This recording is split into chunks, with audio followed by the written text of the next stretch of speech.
Hello, beautiful world, and welcome to Raven Thissel Live. Do I have some soul food for you tonight? Now, this is our premiere episode, so I'll just let you know that one of the primary tenets of this show is to help viewers get real about a holistic approach to maximizing their potential in life. Self-discovery is an essential part of learning to live in the fullness of who we are and what we can accomplish. So during episode 1, we will inspire you to access your own light by exposing you to ideas that you may not have considered about self-love and boldness. Tonight's guest will help us do just that. She is born and raised on the Caribbean island of St. Croix. Shera Griffin is an Air Force veteran, an award-winning makeup artist, a professional massage therapist, a spiritual healer, and many other things. She is the owner and practitioner of Eye of Venus Beauty and Massage, where she focuses on the beauty, physical health, and spiritual wellness of her clientele. Griffin's education as a massage therapist, waxologist, and makeup artist, along with her natural talent for spiritual growth, radiating personality, and all of these things have uniquely positioned her to exercise her passion to change the world and make it a better place. While living overseas, she realized that she had some growing to do, mentally, emotionally, and spiritually, just like the rest of us. She became a member of the Peace, Love, and Magical Vibes group, where she works alongside the CEO, assisting others with meditation and other spiritual health tools. She's currently in the process of writing a book that depicts her life journey as an Afro-Caribbean woman who chooses to live her best life unapologetically. Shera is one of the most magnetic and vibrant people that I have ever met. Please welcome Shera Vanya Griffin. Hi, Raven.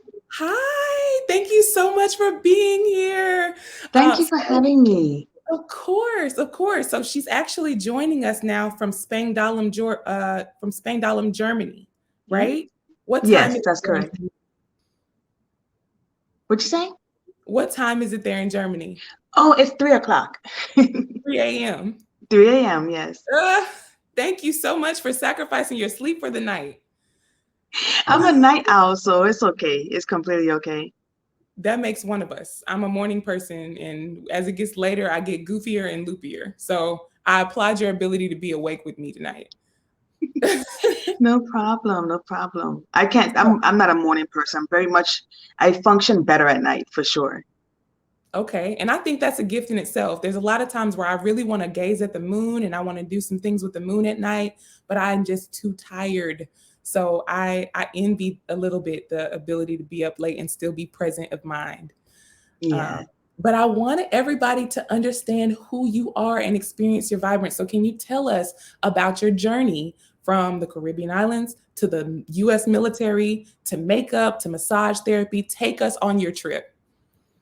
So, I was born and raised on St. Croix, U.S. Virgin Islands. My mom's from Dominica, my father's from Antigua, and I joined the Air Force when I was 18, and that was my first time living in the United States.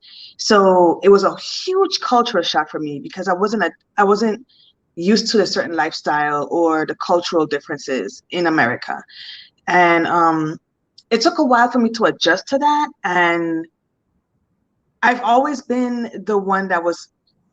It's like I've always been the person that you either really like or you don't like, because I've always been unapologetically myself. So I'm very selective with who I share my energy with and who I allow into my space. And being in the military and traveling the world, I've been able to meet some amazing people like yourself and a few others that inspire me and to be a better person and to evolve, in ways in my life that would better myself as a mother, as a wife, as a sister, all the roles that I play every single day. So, being in the military, traveling, being married, having my son and everything, every chapter brings upon a new journey and brings upon a new lesson to be learned. So I enjoy it. I really do. Wow. So how did you go from military to makeup? So I've always had an interest in makeup. Unfortunately, when I was a child, the only time I could wear it was if I was performing or doing an event or something. And I would do my friends' makeup like in Korea and Japan when I was stationed there. Once I got out the military, my friends were like, "You need to go to school. You need to go to school for makeup. This is something you need to do." And I talked to my husband about it, and he was like, "I support you 100%." So I took that risk. I made that jump, and it's been really good. It's been an amazing ride. Wow. And I know from experience, Miss Shera will beat your face like it stole everything that she had, and you will not be sorry. She has done my makeup on 4 occasions, and when I share this video after the show, I'm going to share the work that she did on me. I still get compliments to this day for the look that she did for me for a Christmas party. Do you remember that? That green, it was so pretty. Yes, girl, that was all you, because I sat in her chair and I was like, just do whatever you want. It's the canvas. I can only work with the canvas that you provide me. And I tell people this all the time. I am not making you a different person. I am not changing how you look. All I am doing is enhancing the natural features that you already have. So your eyes are beautiful to me. So I'm going to accentuate those. You have beautiful lips. So I'm going to accentuate those. I'm going to accentuate the beauty that I see. And then if there's anything that you think is flawed, I'll adjust that. But for the most part, my clients look like themselves, in my opinion. You know what I mean? Yes, absolutely. And that's one of the things I love about you is that you not only help people bring out their beauty on the inside, that you show them how beautiful they are on the outside too. And I want to tap into that a little later in the conversation. But first, I really want you to tell us, how did you go from makeup to massage? You do so many things, and I want the What whole happened story. was I started out at the Tint School of Makeup and in Irving. That didn't work out for me, so I switched to the Ogle School of Hair, Skin, and Nails in Dallas, Texas, like in Addison County.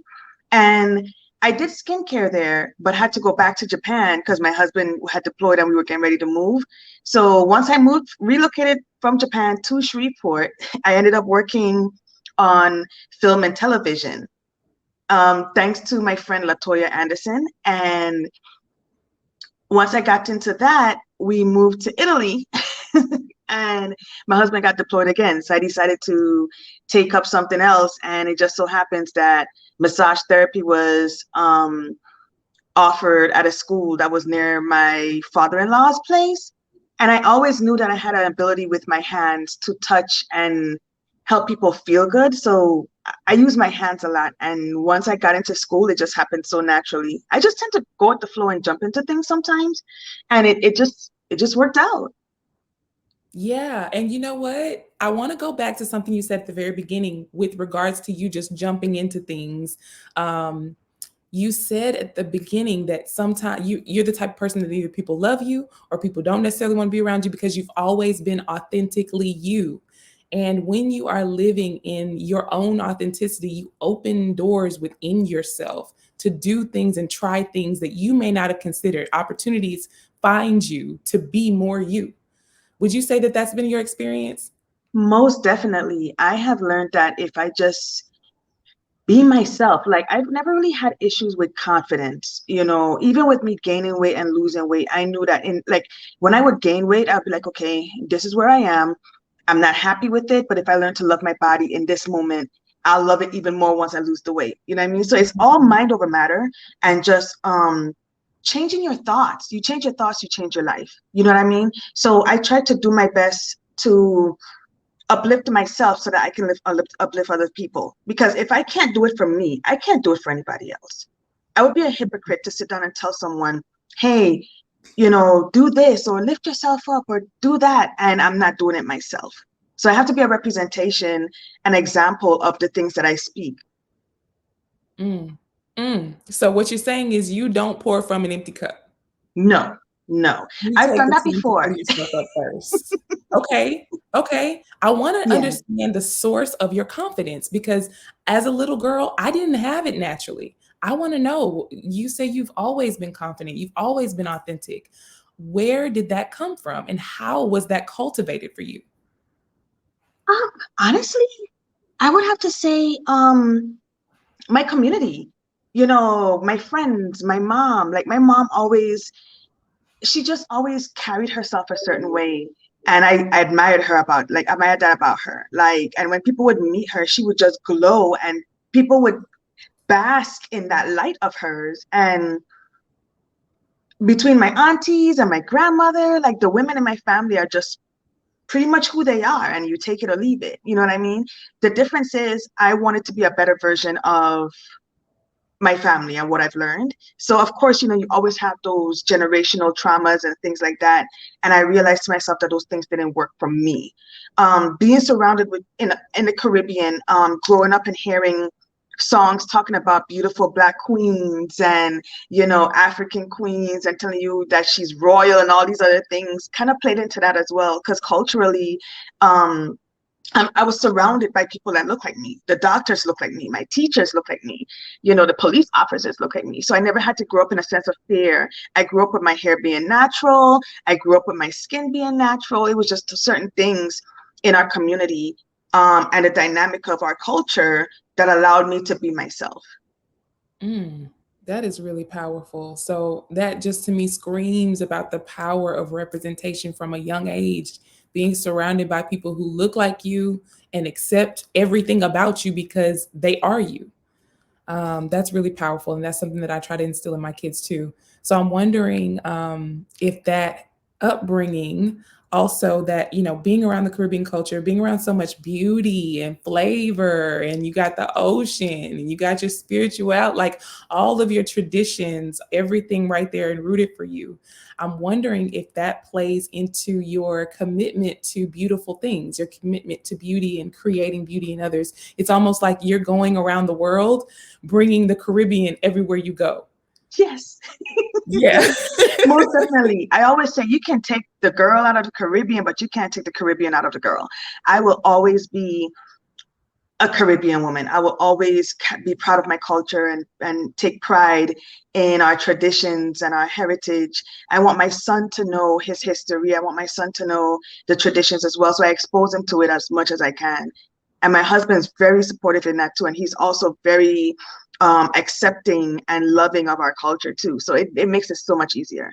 That's one thing I did struggle with in America when I first moved was I was in a space where most people hadn't met someone from the Caribbean before, and I was very bold and blunt and just spoke my mind, and people would think of it as being rude or inconsiderate, and I'm like, but it's the truth, like this is how I am, and I just can't sit here and lie about it. If you ask me my opinion, I'm going to tell you the truth. If you don't want it, don't ask me.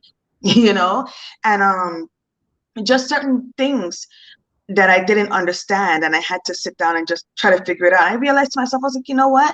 If they don't accept me because of my accent or my traditions or anything like that, that's on them. I'm going to continue to be me. If you like it, you like it. If you don't, you don't. And I'm moving forward, because I feel like I'm a big deal. I feel Yes. like every Yes. person should feel like they're a big deal. If you don't feel that way about yourself and you don't treat yourself that way, other people are not going to reciprocate that. Mm. So I walk around and I carry a sense of self-respect, and I respect other people, and I let them know if you're going to come around me and you're going to be in my space, you're going to respect me Yes. automatically. You don't have to like me, you don't have to love me, but you will respect me, you Mm. know? So I feel like if people would just authentically be themselves, accept their flaws, do self-reflection, um, continue to grow and sit down and think about the things that affected you in your childhood or even in adulthood that make you feel less than you are. Work on those things. You know what I mean? Like it sounds easy and it's not, but with every single day that you do it, you become a better version of yourself. You know what? That's the end of the show right there. Because no, but seriously, there's so many gems, and the one that I keep repeating in my mind that you just said is, "I'm a big deal." Anybody who is watching or listening who struggles in this way, maybe you didn't grow up with the type of support that Shera grew up with. Maybe you didn't up in an environment where your being was fully accepted and praised, and you were able to cultivate who you really are. It is not too late. There is never a time in your life where you absolutely can't turn the ship around. You can decide at any moment that you are a big deal and walk into your spaces with self respect that commands respect from other people. Like, Yeah. you are just phenomenal. So, one of my favorite memories of spending time with you while we were in Italy was when you called me and you told me that you were having a women's sexual empowerment conference of sorts. And at the time, I was in holistic health coaching school. I was working on a book that I'm still working on about this topic. And you invited me to speak to the women there. And that was just amazing. It was so amazing. It was the first time I was ever a part of something like that. Even though this topic of women's sexual empowerment has always been very important to me. And when we talk about holistic health, we have to consider the entire being. So, as a part of my holistic health training, it's not just about nutrition, it's not just about exercise, it's about relationships. It's about your mental, your emotional, your sexual well being. So, Shera, can you talk to me about what inspired you to organize that type of event? So I've always been a sexually liberated person, even at a time when my friends would be like, yo, like, you do that? And I'm like, you don't? And I'm like, what is wrong with you? And they're like, how are you just, I've just always been that way. And I noticed a lot of women just weren't comfortable in their sexuality. They had never experienced an orgasm. They had never masturbated. They just allowed men to just use them and get off and go. And I'm like, where's the reciprocation? And in order for you to feel reciprocated, you have to teach someone how to please you. And how can you do that if you're not pleasing yourself? And that comes with a sense of self-love and confidence. If you don't feel like you're worthy of an orgasm, what are you worthy of? You know, if you can't feel that energy flow through you with the person that you're involved in, why be involved at all? Why waste that energy on that person? So in order for a woman to tap into her inner being, her inner sensuality, she also has to tap into her inner sexuality. And unfortunately, society has made it, especially for Black women, that we are not allowed to be free in that. We're not allowed to be comfortable in that. But I say no, like, I do what I want. I do what I want. I have a husband that's very supportive in my sexuality. I have, you know, and that's because I choose to live in it. I choose to live in it. If you don't like it, that's cool. You don't have to. But this is who I am. This is what I like. This is how I feel. And if you're going to have sex with me, you're going to please me because I know how to please myself. So if you don't know how to do that for me, you can bounce. You know what I mean? Like, you're not going to just half do this, you know? And I feel like once women get in touch with their root and sacral chakra, which is where we hold a lot of our trauma, when we start healing ourselves and evolving as women, it starts, your sexuality starts to flow. And then that's why a lot of women, when they're older, start rediscovering their sexuality, because at that point in time, they have evolved to a point in their life that they're starting to receive, you know, the energy that they feel, you know, like the desires. They start to explore those things, and people look at them like, why now? Why not now? Yes. Why not now? Why can't we have amazing sex as Black women? Why can't we be comfortable in our sexuality as Black women? We have been so programmed to think that, oh, if you fellatio, you're a slut, or if you do this, you're a whore, and if you do that, and your body count and all this other stuff. Why does that matter? Why does that matter? Why is it that women's bodies are continuously being policed? Why is it that people are trying to tell us how we can and cannot do it our own bodies? That doesn't make any sense to me. It never made sense. I've never understood it, and I don't think I ever will. You know what I mean? And we live in this society where men feel like they get to dictate what we do as long as it pleases them. And I'm like, nah, we're the ones. We create life. Yes. You know, you shoot, we grow. So if you can shoot your seed and I can grow it, you can do what you need to do to sow it. And that means you're going to please me. You know what I mean? You're going to please me. And if you can't please me, again, you can step. You're not worthy of being in my yoni. You're not worthy of being in my space. So, yeah. Yes, that self-valuation plays into everything, Oh, every part yes. of our lives, and we have to own every part of our space. It's very popular now for people to address each other in the Black community as king or queen, and it's kind of trendy to do so, like it was in the 80s again. But for me, if you are not living in full authority of your physical, mental, spiritual, sexual, emotional spaces, I cannot address you as queen or king. You have got to own every part of your life and take responsibility, especially for your sexuality as a woman, because our sexuality plays into every other part of our health. And that's why policing and controlling women's sexuality has such a massive effect on controlling the culture. And Yes. so I love, Shera, that you do this kind of work and that you're such a vocal advocate for something that many people consider very taboo. So one of the things, and I love that you brought this up about how the sacral chakra and the root chakra often hold a lot of our traumas from the past. Um, One of the things that I remember so well from the conference that you held was that we started off by hearing your story. And shame, as I've discussed before on my other platforms, is one of the major blockages to healing. And so the first thing that you did in that conference was you tore down any sense of shame in the room by sharing your story. And I can't speak for anybody else, but I had chills the entire time.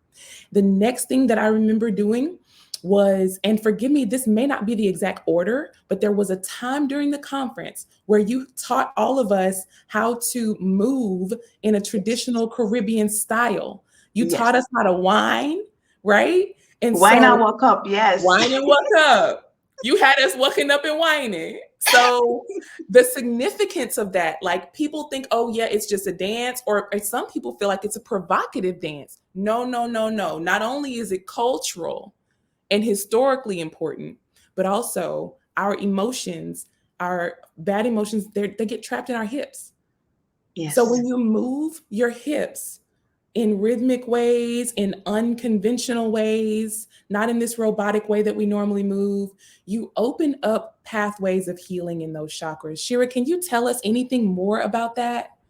So your root chakra and your sacral chakra has to do a lot with your creativity, your sense of security, grounding, balance, your sexuality, pretty much the things that allow you to be comfortable and safe and Mm, secure and creative, those juices to flow.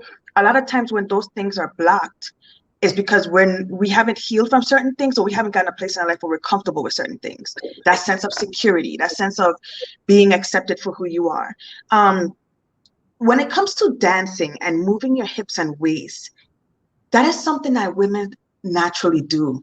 It is in our walk. It is in our stance. It is in a woman's walk. When she walks regal and she sway her hips, it is the music of the wind. It is the mm, shaking of the earth. It is the light of the sun. You know what I mm, mean? And people look at it and they over sexualize it. And when I look at it, I just see a woman that's comfortable in her being and comfortable in her body. And in that very moment when she's moving her hips and waist, she feels great. She feels amazing.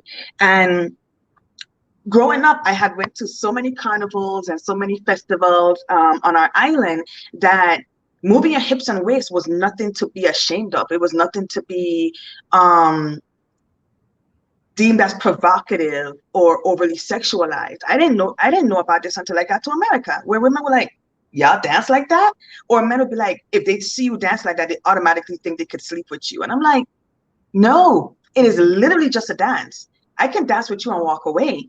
That has nothing to do with it. When a woman moves that energy, it flows through her. And moving your hips and your waist is something that comes from the motherland. It comes from Africa. Our yeah. ancestors were doing that. The fertility dances, sensual dances, even with like different cultures, you see it, but those so many of those things were stripped away for Black people in America, whereas in the Caribbean, we kind of were still able to hold on to some of the things that culturally made us who we are. So And I noticed in America, we're starting to slowly dive into the whole Caribbean carnival thing. Like you go to Miami or Orlando or Atlanta, it's starting to become a thing that's being spread. But I wish people would learn the history behind of it and why we dance the way we dance and how we flow. And I feel like that's a part of our sensuality and sexuality. You know what I mean? So Absolutely. Absolutely. And thank you for sharing that with us. I respect so much just indigenous culture. And I think maybe with Rihanna, like Rihanna's popularity and fame is what's kind of drawing that Caribbean interest up into the Americas. What do you think about that? Do you agree? yes, yes, I agree. The popularity of people like Rihanna and Nicki Minaj and all the other women that are pretty much comfortable in their Caribbean culture and they display it, the costumes and the music and everything else. Even listening to people like Theron that's in Atlanta that he produces music for like major artists. Like they tend to share our culture with other people and expose them to a whole different lifestyle. You know what I mean? And it's a sense of pride that we carry in our culture. And when we share it with you, we're sharing that sense of pride with you. So even with in the carnivals, right? When it comes to body image and body acceptance, you will see the fullest figure woman in a costume with a bra and her underwear on, like in the beautiful costume with the beads and everything, dancing the day away, moving and shaking her body like it's nobody's business, comfortable in her body, having a good time, regardless of what people may think of her or anything like that.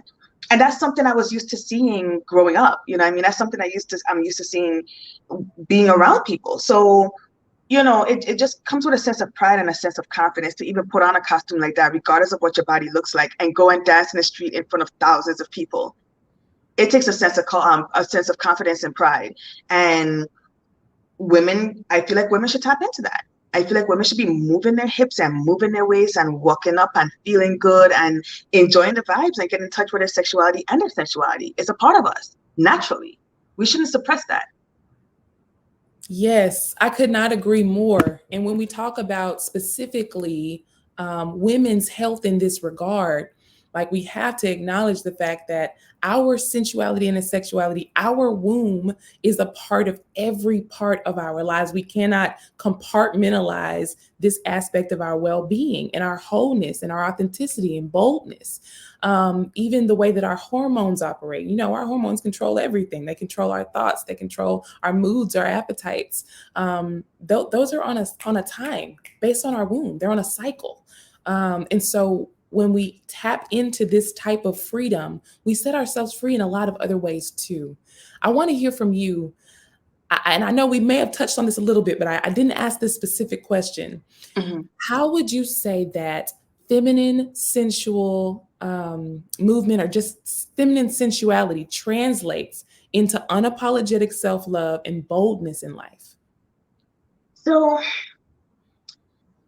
when I think of women's sensuality and sexuality, I think of a woman that's comfortable in her being, who has fully accepted the things that she's been through, have healed from those things, or are currently healing from those things, and are getting in touch with her inner goddess. And that inner goddess is going to be that person that's going to allow you to feel free, that inner child. Once we start working on the inner child within us, a lot of things in our life start to change. A lot of things in our life start to evolve. And you can take the most prudish woman and put her in a situation where she's uncomfortable, right? Where she's like, oh my gosh, like, why are we acting like this? Why are we dancing like this? And eventually she's going to get involved because she's going to see the joy on the women's faces. She's going to see how comfortable they are in their sensuality and sexuality. And she's going to want to be a part of that. You know what I mean? And again, when you work with that energy within your root and sacral chakra, it starts to flow up to the other ones, your throat, your solar plexus, your heart, your mind, your crown. That energy flows up. That's that Kundalini energy. If you're not moving your hips and waist, that energy is just sitting there. You can dance that trauma away. You can look at one of Mm. my favorite exercises for women to do when they're starting their spiritual journey is to dance in the mirror in lingerie or naked. Dance in the mirror in lingerie or naked. Look at your body, touch yourself, you know, feel on yourself, move your waist, move your hips, and look at you and smile and just flirt with yourself in the mirror every day, no matter how comfortable it feels. And eventually, you're going to like it. You're going to feel comfortable doing it. And once you get to that point, you're going to start doing more things to make yourself feel good and look good, whether it's working out, yoga, finding other hobbies to do. Getting in touch with your sexuality is getting in touch with your very being. I Mm. think with us as women, as humans, period, we have been removed, or we've been taught that our primal instincts are wrong. And that's Mm. not the case at all. We're primal beings. We're primal beings. And for us to deny that, and for us to deny our sexuality, for us to deny our sensuality, for us to deny our divine feminine, it's a shame to me. Mm. It's a shame to me, because if we tap into that energy, we can do so much in this world. We can do so much in this world. And that's why I encourage women to just be themselves and be comfortable with themselves. Everyone's not going to like you. No matter what you do in life, someone's going to have something to say about you. Someone's going to have something to say about what you do, what you wear, how you dress, like everything, how you wear your hair. We are criticized on a regular basis. But why do we care? Why do we care? So I feel like when we get into this place of dancing and feeling our bodies move, we connect into a space that we ourselves can only feel if we're there. I can only explain it to you so much until you get involved in that situation. But I encourage every woman, if you have the opportunity, get a mirror in your house and just dance in front of the mirror. Whether you start out with clothes, if that's comfortable for you, and then work your way down. See how that goes. That is such a beautiful place to start. So, for Definitely. those who, because dancing, sexuality, sensuality, or even self love are things that are shrouded in shame. So many people feel like they have to be modest. And so to say, I'm a big deal, that feels immodest, or to dance at all. Like, how do I look? I may not look good. I'm not really a dancer. I'm not going to branch out in that way. I'm not creative. I can't do these types of things because that's just not me. I'm not good at that. These are the types of narratives that may be going through some of your heads as you listen. So I really want to encourage you to take down, I'm a big deal. Take down, I'm going to dance in the mirror. I'm going to behold myself. I'm going to notice how I'm feeling in my body when I move. And if it's uncomfortable the first time, I'm going to come back tomorrow and do it again. And there is no way that your confidence and sense of self will not grow if you do these types of practices. There's absolutely no way. And it trickles into other areas of your holistic well being. That's just a word, so many words. Thank you, Shera. So I So, want to know. oh, sorry, go ahead. No, no, no, please. I was gonna say, like, Cat Williams said it. Like, he was like, you gotta be your biggest fan. You gotta be your biggest MVP, because if you can't pour from an empty cup. If you're pouring into everybody else and you're not pouring into yourself, who's pouring into you? You have to find your own happiness within. You know, um, One of the things I've learned is finding my own happiness allows me to love freely, Mm. and not be afraid of being hurt, because I know part of being hurt is part of the journey. And there's a lesson to be learned in everything that we go through. And at the moment when you're going through it, it's horrible. It sucks. It don't feel good at all. You wish you didn't have to go through this. Why are you experiencing this? There is a lesson to be learned in every experience that we have in this life.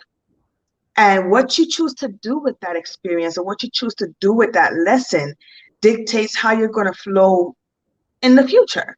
So I tell people, we can dwell on the past, but if you're continuously dwelling on the past and holding on to that trauma that happened to you before, It's going to be difficult for you to live in the moment.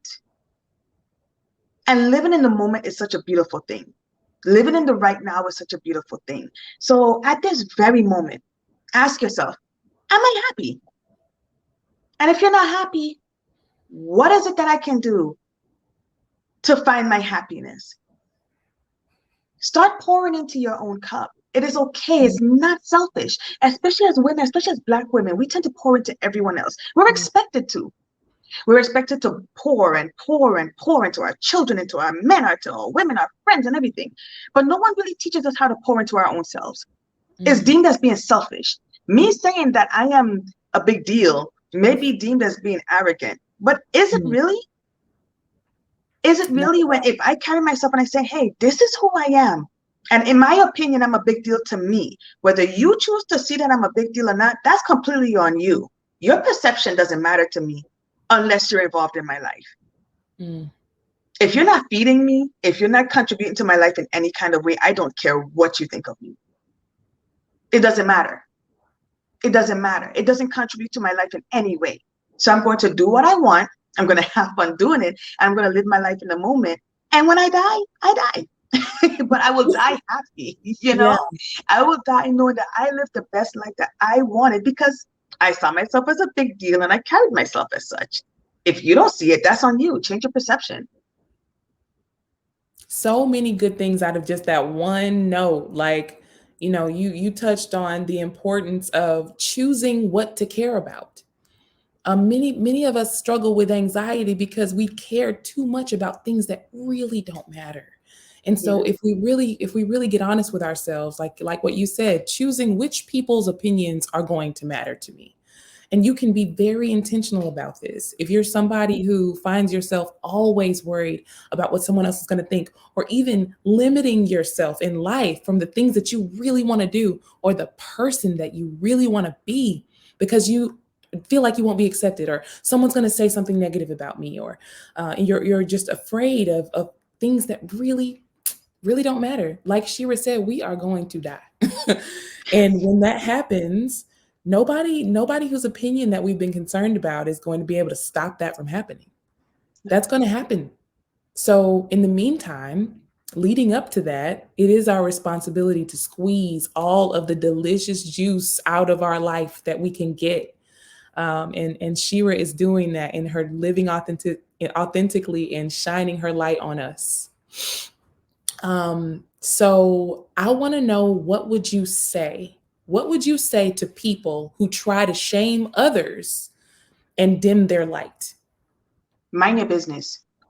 Mind your business. If it doesn't affect your life, mind your business. Why does somebody else's life affect you? Why does what somebody else choose to do affect you? Is it taking away anything from you? Is it hurting you?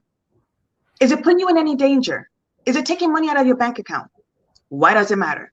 If I decide to be a stripper, why does that matter to you? Why does that matter to you? If I decide today I want to be a lesbian, why does that matter to anyone else?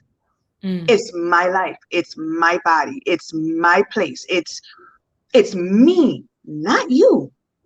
So mind your business. Mind your business. It doesn't pertain to you. What somebody else chooses to do in their life does not pertain to you. If they're not harming you, if they're not taking anything away from you, mind your business. It has nothing to do with you, what I choose to do in my life. Period.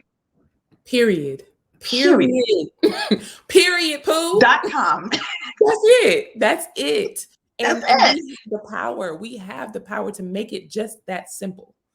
We have the power to make it just that simple. We can remove and erase all of those. And I'm speaking from experience, honey, because I used to be one of those people who was so concerned about what other people might think and their perception might be, that I really limited myself. It wasn't until I started meeting people like Shera Vanya Griffin, who was bold enough to be her beautiful self and polish the dirty spots on me, and shine her light on me, that I began to find the strength and the confidence and the enthusiasm to really just pursue my own truth. So, moments like this, when you're watching a show like this, it's not by accident. There are moments like this where you encounter people and they just polish you so you can shine. And if you are like privileged enough to come in contact with Shera, then you already know this. So I recently have been giving advice to some married friends who are having a really hard time with tapping into the fullness of their authenticity, taking full responsibility for their own sexuality, for their own emotions. And it's very difficult for them in that space not to put the responsibility of their sexual pleasure and their emotional well-being onto their spouses. And so I'm walking with them in this journey of like figuring out how to take responsibility and love yourself, even though you have a spouse who you feel is responsible to you. Can you talk to us about how your marriage has impacted your journey through loving yourself and living loudly? My husband is one of the most amazing men I have ever met in my life. You know my story, like growing up, even though I grew up on an island where the culture is beautiful and everything like that. Some men are some men, you know, there's just certain issues in different cultures. And for me, when I met my husband, the one thing I loved about him is that he didn't judge me based on my comfort in my sexuality or anything like that. He understood my story. He knew I had been sexually abused when I was younger. And I chose, instead of making that trauma hold me down and keep me in a place of fear, I decided to take my sexuality and own it as mine. I took that power back. The men that abused me when I was younger, when I was a child, I took that power back away from them. They're not in control of my sexuality. I went through my therapy. I went through my healing. I went through all those stations. And my husband was there to support me through it all. Through it all, the good times, the bad times, all of it. You're gonna cry. It's gonna hurt. You're gonna spend days wondering if you're crazy.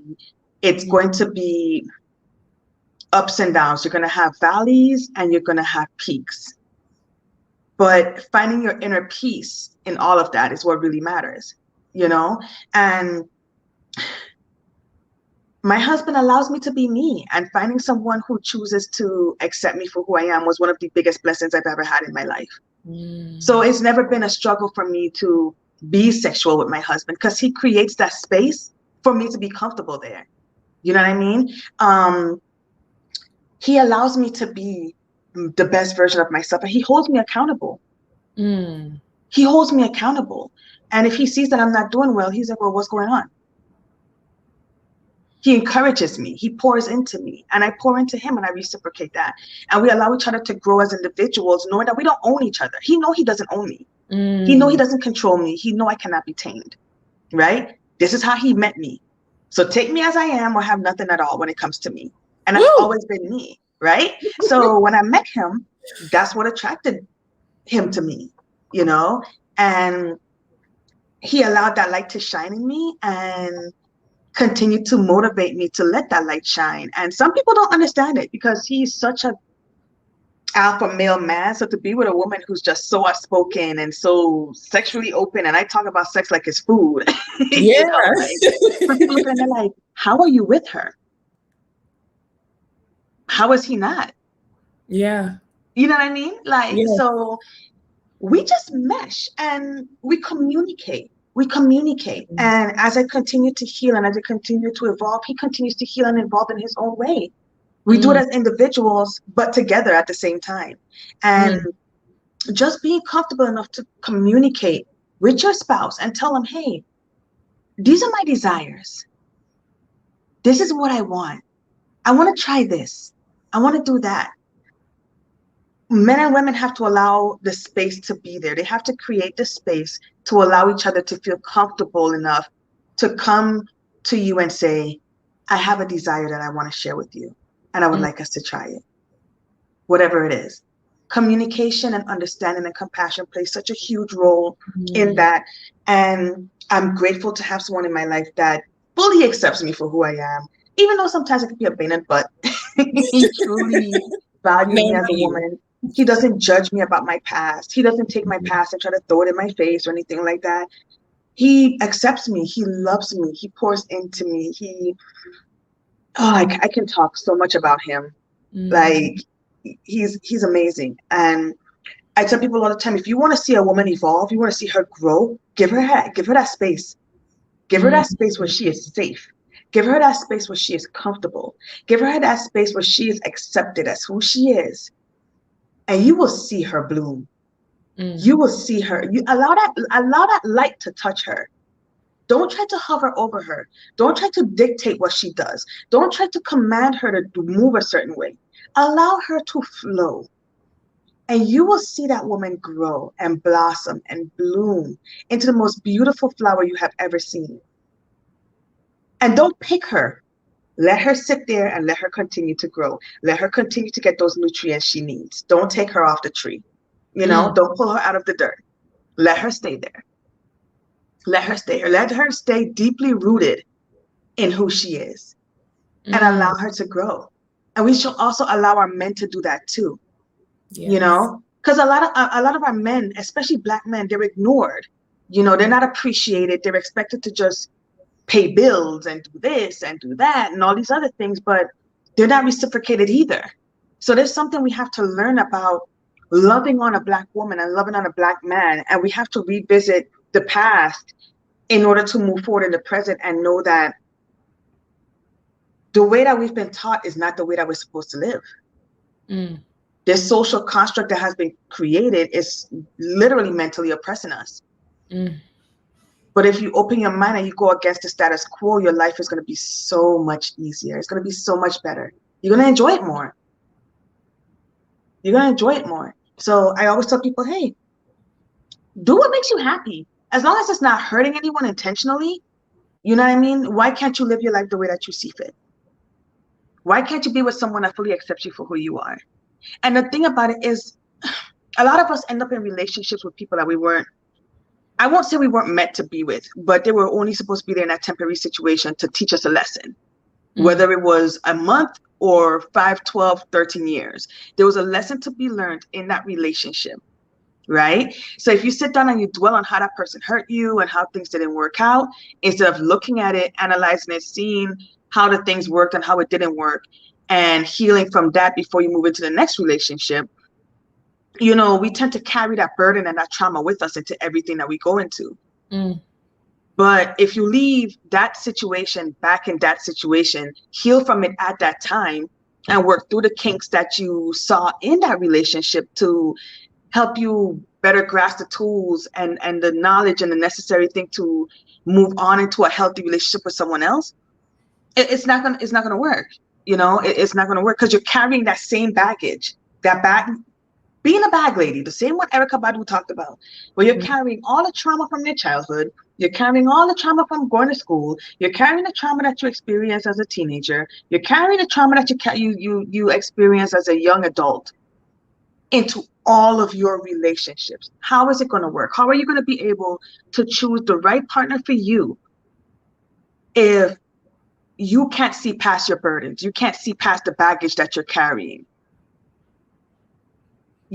So that I tell people, I don't say, hey, before you get into a relationship, you need to work on yourself. What I say is continue to work on yourself regardless of you're in your relationship or not. Because when you start to allow your energy to flow and you remove those baggages and those blockages, your energy flows out, people feel it, and they tend to reciprocate it. You know what I mean? And again, just being unapologetically you will tell you and show you who's for you and who's not.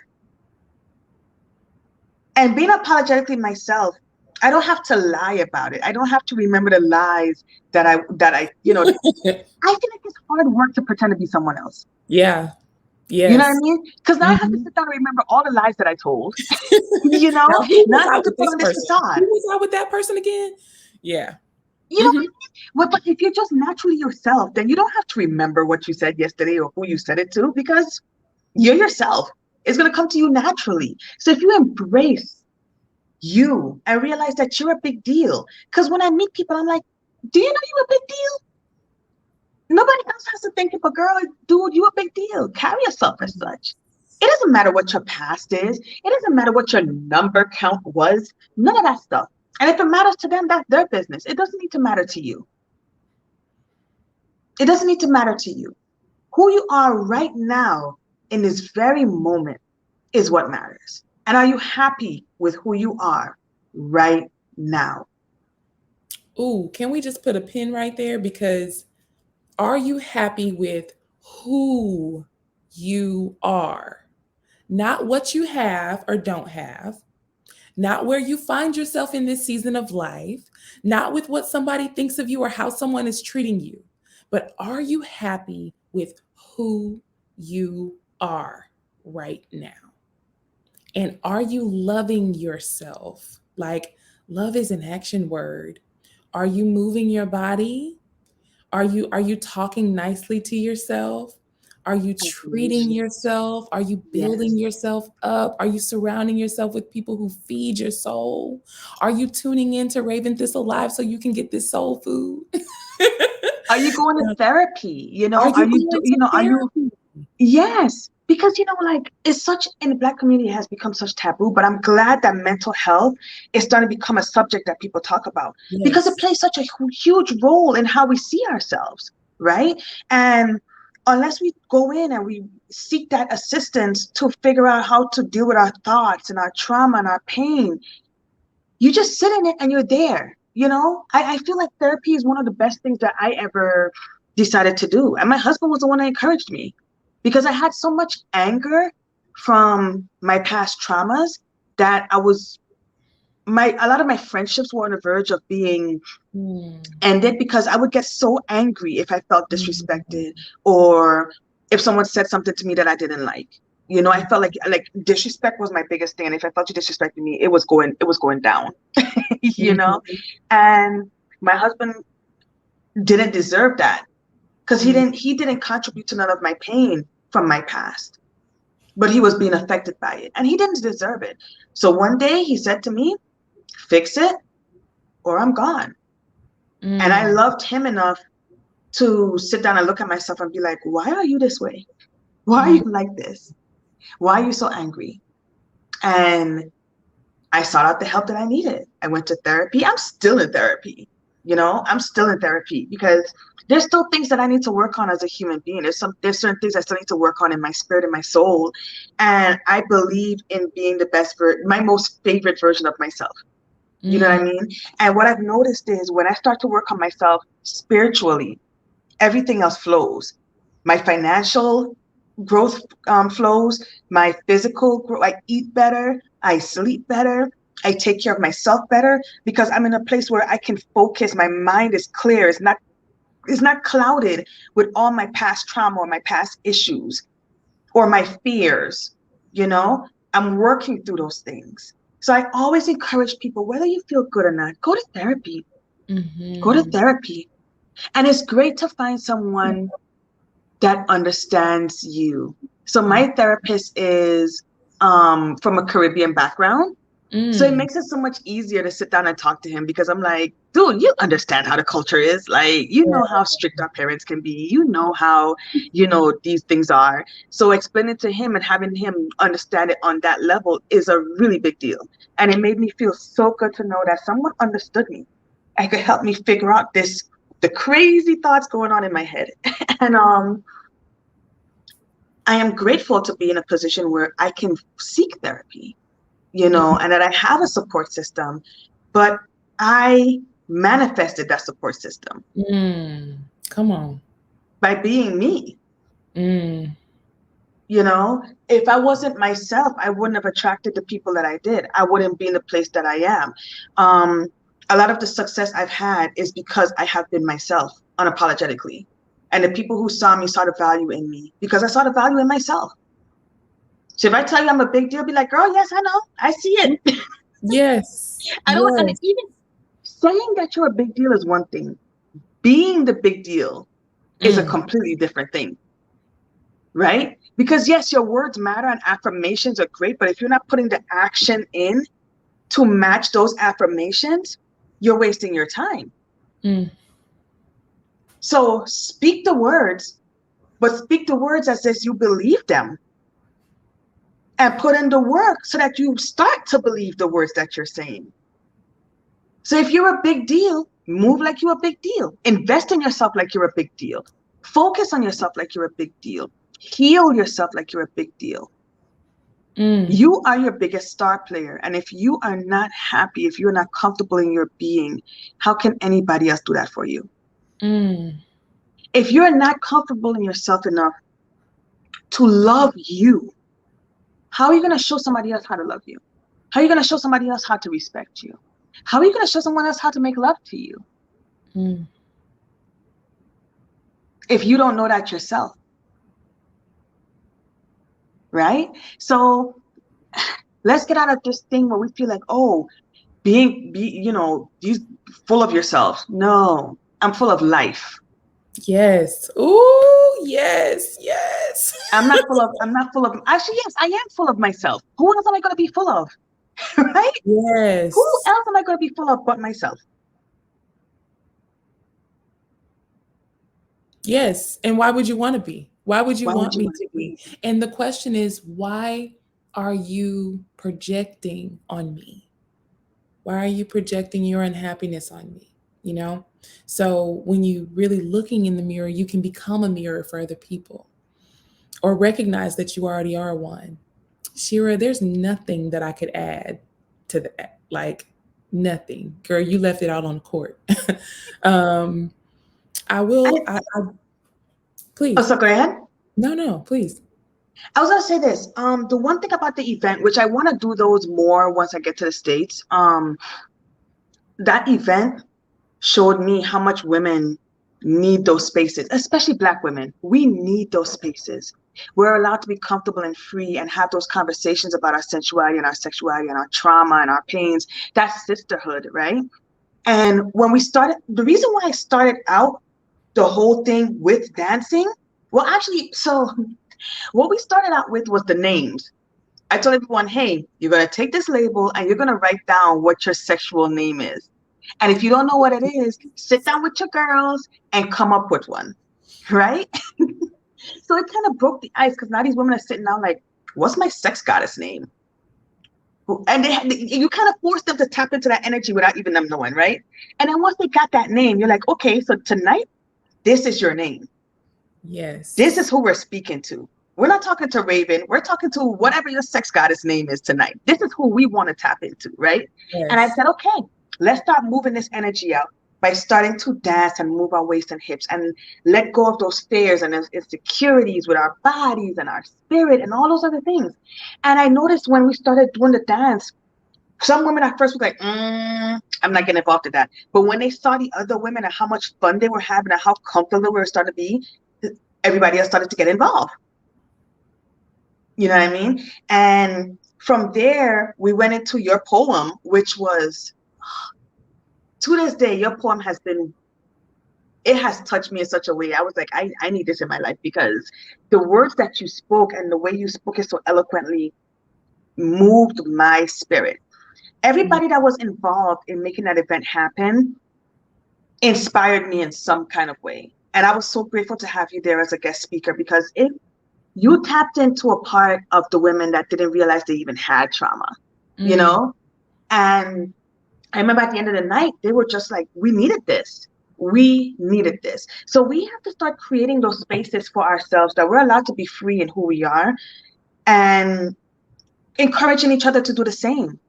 And even when we had the moan contest, even when we had the moan contest, I felt like there were women that participated that would have never participated if they were not given that space to be free in it, Yes, right? definitely. Because if Definitely. you're being pleased, you're gonna moan, right? What's wrong with moaning? Nothing. But you know what? Nothing. It comes back to what you said at the very beginning. I feel like you summarized everything and then you just started like, all right, cooking it throughout the show. But you talked about the chakras. You talked about that blockage and how it travels up. If your throat chakra is blocked, you're not going to allow yourself the freedom to make a sound. You're not going to allow yourself the freedom to be vulnerable and open that way, or to Yeah. really even enjoy and be in the moment. So the event was so powerful for every woman that was there. I can Yeah. remember women crying. I remember there were times when I would see people hovering around with tissues, like, and then people writing things out during the speaking section. It was just a beautiful thing, and I'm so grateful. That was my first time ever being in something like that. I'm so grateful that you decided to do that for us. I, I think I don't even remember how I got to that point where I was like, you know what? I'm gonna throw a pum pum party. Yes, it was a pum pum party. That was it. I was like, we're gonna throw a pum pum. It was like, what's a pum pum party? And at first they thought we were just gonna be in there like masturbating. I was like, no. I No. was like, that is not what we're gonna do. I said I call it the pum pum party because I wanted us to be comfortable. Our reproductive system is right by our sacral and root chakra, right? And to become one with your yoni, with your pum pum, means that you're becoming one and opening up those chakras, your root and your sacral chakra, and you're allowing things to flow up. Because once you find yourself in a space, again, your root and your chakra, your sacral has to do with security and creativity and feeling safe and stable and grounded, right? So if you're not feeling grounded and you don't feel safe and you don't feel secure, then it's going to cause a fear for you to love. It's going to cause that fear of speaking your voice and speaking your truth. It's going to cause that fear of not being able to think outside of the box, right? But if you allow that energy to flow up, you start realizing, hey, I can listen to my intuition now because I trust what I'm feeling, Yes. right? I can speak my mind because I trust myself, because I've gotten to know myself. I can love because I know that what happened to me back then doesn't have to happen to me right now. Mm. And if it does, it's okay. It's not going to last forever because everything in life is temporary. Everything, everything, nothing lasts forever. I love how you touched on listening to your intuition. And I think it's important to note that when you are, or when you've spent your life silencing your own voice within yourself, you can dull your senses, you can dull your ability to even hear it. And so it takes some time. That's why, Shira was saying, dance in the mirror and keep doing it, because you've been ignoring your own voice for so long. You got to give yourself the opportunity to get in touch with that sense of self again. You have to be able to regain the feeling, and that takes time and practice. um, Yes. so I want you to share with us, Shira. I know you're working on a book right now. Tell us what you're working on. How can we follow you, get in touch with you? Somebody watching may be like, I need her to coach me. Do you even do that? Like, help us. How do we be Shira? She writes. So the issue I've had with writing this book is I have so much to say. I have so much to say, and to narrow it down into one book is not easy at all. So now I'm thinking to myself, should I make it 2 books? Should I make it 3 books? Do I need to Yes. take some things out? But I don't want to take anything out because I feel like everything that I have to write has some, meaning behind it, has a purpose behind of it. So that's the reason why I haven't even like really mentioned so much that I'm writing a book, because right now it's just chaotic, so I'm trying to find that balance in how I'm going to put it out. So my personal page and my personal Instagram is private, but if you feel like adding me, you can. You can find me on TikTok, Instagram, Facebook under Eyes of Venus Beauty Massage, or EOV Beauty and Massage. On TikTok, Instagram is going to be EOV Beauty and Massage. On Facebook, you can look me up as Eyes of Venus Beauty and Massage. And from there, if you want to connect with me privately, you're more than welcome to. Now, I'll say this. I don't ever tell people that I'm a spiritual coach or anything like that, because There's still more training that I have to do. There's still more things. But if you feel like you have connected with me in such a way, or that you're interested in seeking out help in a certain way, and you feel like you've connected with me on this show, don't hesitate to contact me. Just be like, hey, I saw you on that girl Raven show, and I want to connect with my sexuality or whatever. And if I can't help you in that moment, I will try to find someone who can. You know what I mean? Again, I'm part of Peace, Love, and Magical Vibes, which is a group that my friend Shalimar, oh, she is another goddess. Like, the both of us are very open in the way that we live our lives. We lived our lives completely against the status quo and completely against what society deems us to be. You know what I mean? Like, we walk in our light and we don't care what anybody thinks. We're going to do what we want to do. And with her and the other ladies and gentlemen that I have been able to become very, very close to, our mission is to ensure that everybody else has the ability to grow in that way, to evolve in that way. And we can't help you, we can't heal you, but we can help to guide you into your own healing. And that's what we do. So if you're interested in coming into our group and learning a few things, it is Peace, Love, and Magical Vibes on Facebook. And we do retreats, we do Zoom sessions, we do classes, we do all kinds of things. Right now, we're kind of silent because the holidays, and this has been a crazy year for a lot of people. So we haven't been as on track as we normally are. But starting next year, we're going to be having a lot of events. And it's a space, it's a safe space, regardless of your religion or your practices or your beliefs. You are welcome there in a judge-free zone. You know what I mean? So again, it's Peace, Love, and Magical Vibes. It's my friend. It's not my group. It is my friend Shalimar's group, and I just assist her in whenever she needs me. And I think a lot of people could benefit from having that kind of space. So yeah, find me. Yes, I have benefited from this group. It is so helpful. Sometimes I will see something that's posted and it's exactly what I needed to hear. There are some really deep and insightful conversations on everything from sexuality, spirituality, emotional healing, healing from trauma, relationship dynamics. All of these things are covered, and it's just a beautiful sisterhood of people just supporting you, loving on you, giving you the advice, giving you different perspectives. So I appreciate the fact that you nod to that group. And also, if you follow Shera on her, and correct me if I'm wrong, maybe you don't post these things on your Eyes of Venus pages, but she posts the most inspiring, beautiful photography and artwork, Black love, just all of this extremely positive content. And things that she posts will have you feeling like you are a big deal just from following her on social media. So I highly recommend, and I will, if you follow Raven Thissel Live on Facebook, you'll find all of this information there. So there's no need to be like frantically hitting rewind on the video. You can go find it there. And then Shera, do you have any thoughts that you want to close us out with on living boldly? So growing up, I used to listen to this band, Midnight Band. And one of my favorite songs was Love the Life You Live.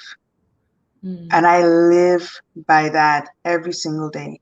Love the life you live the life you love. If you're not loving the life that you're living, make the changes, seek out help, seek out assistance, read, meditate, seek therapy, change your eating habits, because health is wealth, and the more healthier we feel physically, that pours into our spirituality and vice versa. Take care of you. At the end of the day, you were born by yourself and you're going to die by yourself. At the end of the day, all you have is you. Everybody else is just an addition to help you, flow through life. Because, it's okay to have people in our lives that pour into us and everything like that. But unless you're pouring into yourself, it's never going to feel fulfilling. The reason why we have such a great relationship is because you're allowed to be the best version of yourself with your flaws and everything with me. I'm allowed to be the best version of myself with my flaws and everything with you. But we couldn't do that if we're not being authentically ourselves. So focus on being the best version of you that you can be. And if there's anything that you feel about yourself that needs to be changed, work on it. If there's some things about yourself that you can't change, embrace it and move forward. But don't sit there and just expect life to change for you if you're not putting in the work and if you're not really believing in yourself. It is okay to take care of you first. If you do that, if you pour into you first, then your cup is going to overflow, right? You take some water, you pour it into a cup and you keep pouring. What's going to happen? The cup's going to overflow and it's going to just pour everywhere. It's going to pour into your job. It's going to pour into your family. It's going to pour into your friends. It's going to it's going to just flood everywhere. So focus on pouring into you and let things flow. Remove those blockages, remove those baggages, remove those things that no longer serve you in your life. Because it's going to cause you spiritual and physical back problems. That's right. Bag lady. Don't be a bag lady or a bag gentleman. Missing the bus. Missing the bus because you're Right. carrying this load. So that's what I would leave everyone with. If you really want to be the best version of yourself, you have to find that in yourself. And that means you got to take the journey and dig out all the things that no longer serve you. And it's going to hurt. You're going to cry. You're probably going to scream. Write, journal, do whatever it is that you need to do to help you to release those things. And I promise you, your life is going to evolve in so many different ways. Thank you so much for joining us, Shera. You are just a delight as always. We all know your books are going to be bestsellers because we are all going to buy them. I would like an autograph copy. I'm just going to go ahead Of and throw course. that out there. Thank you so much for joining us and have a wonderful night. Thank For you all for having me. of I am course. so proud of you. I am so proud of you, Raven. So proud of you. I from when I met you, and I've always thought of you as this beautiful goddess, this tall, glowing woman. And you glowed even despite the things that you were going through at that time. And you allowed me to access you in a way that you were transparent, and it allowed me to be there for you in the times that you needed, to pour into you when you needed it, and I appreciate you for being for being you, for being Mm, apologetically you. I am so proud of how much you've grown. I'm so proud of how much you evolved. You've always been amazing, and you've always been a big deal to me, but now, girl, you done got your own show. Like this. I love to see my friends evolving and doing the things that they love. And I encourage you to continue to do that. I am so freaking proud of you. So proud Thank of you you. so much, Shera. You know you mean the world to me. I will never, ever be able to repay anything that you have done for me, which is just so much. Being yourself in front of me would have been enough to change my life, but you went so much farther because your heart is so pure. And I love you. I love you so much. Thank you so much for being the first guest on Raven Thissel Live. All the way from Germany at 3 o'clock in the morning. If that is not love, I don't know what is. If you don't Yes. love me like that, I don't want it. Because my phone is on do not disturb around this time. I know. Thank you so much. I love you dearly. I love you too. Thank you for having me, Raven. Of course. And you'll be back. I want you back when your book comes out. Let me know. I'll be ready. To the viewers, I just want to thank you profusely for tuning in to the premiere of Raven Thissel Live. And I just know that there was so much soul food served on this table this evening that everybody is full. We all got seconds, we all got thirds from Shera. If you didn't take away anything else, please remember and convince yourself deeply that you are a big deal and worthy to live whole, healthy, and full in every instance, in every aspect of the word. with that said, I want to invite all of you, if there are some of you who are in your healing journey, you're in your healing process, I have a workbook, a healing workbook that I've created for you on one of my websites. And I will link that in this post on Raven Thissel Live on Facebook, on Instagram, on YouTube. For those of you who want to know where to start, to have a companion along your healing journey, that's something that I've created just for you. And you'll want to tune in to episode 2, which will take place on January 2nd. We will be discussing what are the things on the shelf in the grocery store that are contributing to your fatigue, or maybe your low libido, or maybe you can't lose weight. We're going to look at the label, and I'm going to help walk you through what you need to be looking for when you are grocery shopping. So tune back in. And until then, beautiful world, have a great evening. Be well.